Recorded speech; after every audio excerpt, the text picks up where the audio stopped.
KevG weather overview, and the summer of rain continues. We have had one heck of a rainy summer across the New York City metropolitan area. This is just the five boroughs. This is courtesy of New York One, weather on the ones. Last 90 days, double-digit rainfall. Over 20 inches in the last 90 days for parts of Manhattan and Brooklyn and elsewhere. I mean, 16 to 20 inches has fallen across the five boroughs, with a bullseye in Willowbrook, Staten Island, a whopping 24.16 inches of rain in the last 90 days. And more is on the way. A very powerful hurricane, Ida, has made national news. It has slammed into Louisiana. One of the worst hurricanes to ever hit Louisiana has struck, and it has come and it has gone in that area. And they are affected by terrible flooding and power outages. And the remnants of that storm are still in play, and it is going to bring a tremendous amount of rainfall here tomorrow. And I think that rain is going to come in a relatively short period of time, especially between the hours of 8 p.m. and about 4 a.m. It's a good thing that it's coming when fewer people, relatively speaking, will be on the roads during the height of the rainfall, but it is going to really come down. There could be residual effects by Thursday morning. Hopefully that the flooding is subsiding by that time. But I'm going to show you how this evolves off the NAM model in just a second. But make no mistake about it, we are looking at a widespread 3 to 5 inches of rain in a relatively short amount of time. I think for much of the day tomorrow it'll be overcast, and we will see rain, particularly north and west of the city. We'll pick up about a half inch or so throughout the course of the day. Everybody could be in line for that. But by about 8 o'clock tomorrow night, that's when things are really going to go downhill.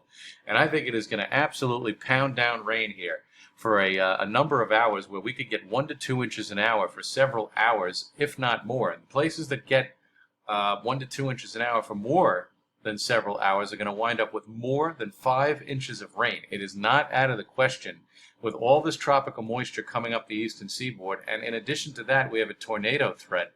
The areas in yellow stand a much higher than normal chance at seeing tornadic activity Wednesday afternoon and Wednesday night. This includes much of New Jersey, the Philadelphia area, Atlantic City, much of Delaware, Baltimore, and Washington, D.C. And this is a typical theme with strong tropical systems that are in their dying stage. They do tend to bring tornadoes, especially south of the track of the remnant low. So in the area in yellow, you should be mindful of the fact that there could be tornado activity tomorrow. And I would just monitor your local forecast and monitor the watches and warnings that come out tomorrow for any type of tornado activity. Now, the way this evolves off of the NAM model, it would appear to me that much of the day is just overcast tomorrow. We will have periods of rain, and we can have periods of moderate rain at times. But watch the evolution of this. There is a really strong push of very heavy rain, and the timing of this is going to be critical because the NAM model has it moving in after about 7 o'clock, but you can see very intense push of rain moves through the region, and I think it's going to take it about 4 to 6 hours, and I think the rain could come down at 1 to 2 inches an hour with locally higher amounts. It's really going to come down. I think if you can avoid the late rush hour tomorrow, that would be a very good idea, and then I think we'll see gradual clearing on Thursday as the bulk of the rain. The NAM wants to take the bulk of the rain off by about 8 or 9 o'clock on Thursday morning. So I think there could be residual problems Thursday morning, but the bulk of the heaviest rain should fall from that 8 p.m. to 4 a.m. window into Thursday.